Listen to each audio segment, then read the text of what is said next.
Body painting, the most ethereal and flexible of all body art, has the greatest potential for transforming a person into something else, a spirit, a work of art, another gender, even a map to a sacred place, including the afterlife.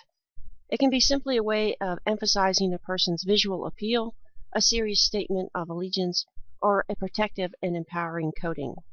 Natural clays and pigments made from a great variety of plants and minerals are often mixed with vegetable oils and animal fat to make body paint.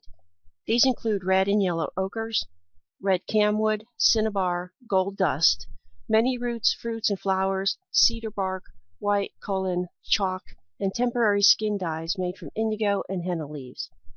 People all over the world adorn the living and also treat the dead with body paint. The colors of body paint often have symbolic significance, varying from culture to culture. Some clays and body paints are felt to have protective and auspicious properties, making them ideal for use in initiation rituals for weddings and for funerals, all occasions of transition from one life stage to another. Historically, body paints and dyes have been important trade items. Indians of North America exchanged many valuable items for vermilion, which is a mercury sulfide, an artificial equivalent to the natural dye made from cinnabar. Mixed with red lead by European traders, it could sometimes cause mercury poisoning in the wearer. Makeup consists of removable substances, paints, powders, and dyes applied to enhance or transform appearance. Commonly part of regular grooming, makeup varies according to changing definitions of beauty. For vanity and social acceptance, or for medicinal or ritual purposes, people regularly transform every visible part of their body. They have tanned or whitened skin, changed the color of their lips, eyes, teeth, and hair, and added or removed beauty spots. From the 10th to the 19th century, Japanese married women and courtesans blackened their teeth with a paste made from a mixture of tea and sake, soaked in iron scraps. Black teeth were considered beautiful and sexually appealing. Makeup can accentuate the contrast between men and women, camouflage perceived imperfections, or signify a special occasion or ritual state. Makeup, like clothing and hairstyles, allows people to reinvent themselves in everyday life. Ritual and ceremonies often require people to wear certain kinds of makeup, clothing, or hairstyles to indicate that a person is taking on a new identity, representing an ancestor or a spirit in a masquerade, for example, or transforming his or her social identity, as in an initiation ceremony, wedding, graduation, or naming ceremony.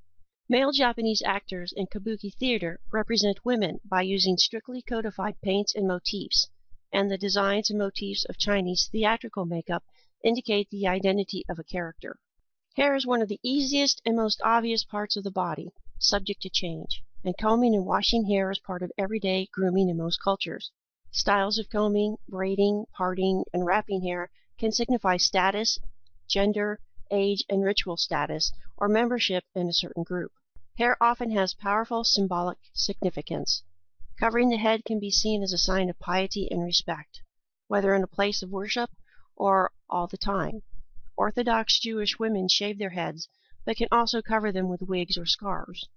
Muslim women in many parts of the world cover their heads and sometimes cover their faces too with scarves or veils. Sikh men in India never cut their hair and cover their heads with turbans, and the Queen of England is rarely seen without a hat. Cutting hair is a ritual act in some cultures, and heads are often shaved during rituals that signify the passage from one life stage to another. Hair itself, once cut, can be used as a symbolic substance. Being part and yet not part of a person, living or dead, hair can take on the symbolic power of the person. Some Native Americans formerly attached hair from enemies to war shirts, while warriors in Borneo formerly attached hair from captured enemies to war shields. Revising the normal treatment of hair, whatever it is in a particular culture, can be a sign of rebellion or of special status. Adopting the uncombed hair of a Rastafarian can be a sign of rebellion among some people, while for Rastafarians it is a sign of membership in a particular religious group. In many cultures, people in mourning deliberately do not comb or wash their hair for a period of time, thereby showing that they are temporarily not part of normal everyday life. What we do with our hair is a way of expressing our identity, and it is easy to look around and see how hair color, cut, style, and its very presence or absence tells others much about how we want to be seen. The shape of the human body changes throughout life, but in many cultures, people have found ways of permanently or temporarily sculpting the body to conform to culturally defined ideas of male and female beauty. People have bound the soft bones of baby skulls or children's feet, stretched their necks with rings, removed ribs to achieve tiny waists, and most commonly today, sculpted the body through plastic surgery. Becoming fat is a sign of health, wealth, and fertility in some societies, and fattening is sometimes part of a girl's coming of age ceremony. Tiny waists, small feet, and large or small breasts and buttocks have been prized or scorned as ideals of female beauty. Less common are ways of shaping men's bodies, but developing muscles, shaping the head, or gaining weight are ways in which cultures' ideas of male beauty and power have been expressed. Head shaping is still done in parts of South America. For the Inca of South America and the Maya of Central America and Mexico, a specially shaped head once signified nobility. Because the skull bones of infants and children are not completely fused, the application of pressure with pads, boards, bindings, or massage results in a gently shaped head that can be marked of high status or local identity.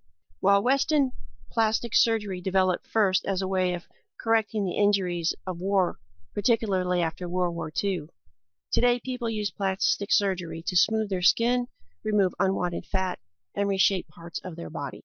Permanent patterns of scars on the skin inscribed into the body through scarification can be signs of beauty and indicators of status. In some cultures, a smooth, unmarked skin represents an ideal of beauty, but people in many other cultures see smooth skin as a naked, unattractive surface. Scarification alters skin texture by cutting the skin and controlling the body's healing processes. The cuts are treated to prevent infection and to enhance the scar's visibility. Deep cuts leave visible incisions after the skin heals, while inserting substances like clay or ash in the cuts results in permanently raised welts or bumps known as keltoids. Substances inserted into the wound may result in changes in skin color, creating marks similar to tattoos.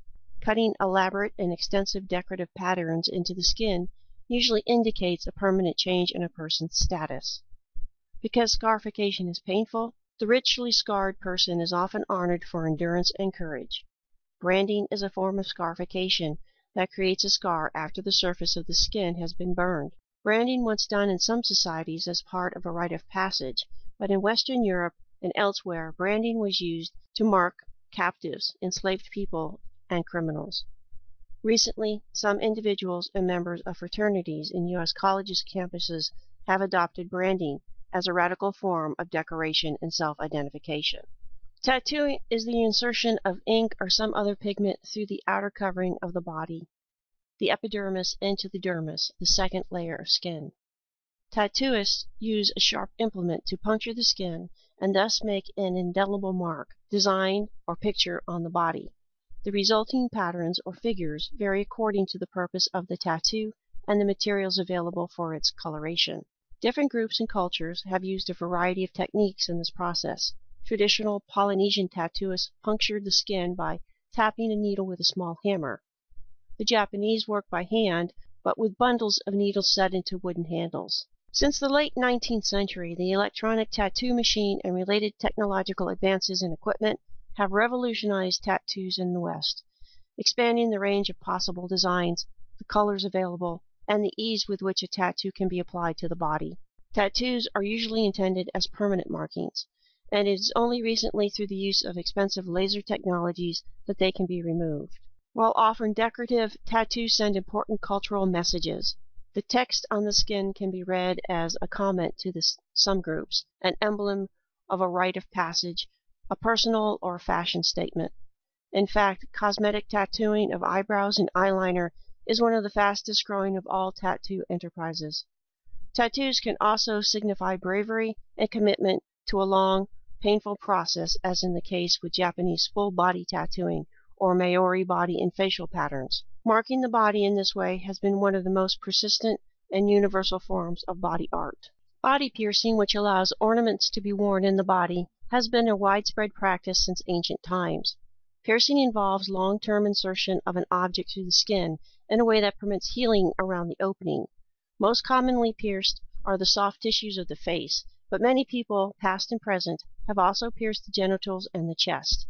Ear, nose, and lip ornaments, as well as pierced figurines, have been found in ancient burials of the Inca and Moche of Peru, the Aztecs and Maya of ancient Mexico, and in graves of Central Asia, European, and Mediterranean peoples. The art of piercing is often part of a ritual change of status. Bleedings that occur during piercing is sometimes thought of as an offering to gods, spirits, or ancestors.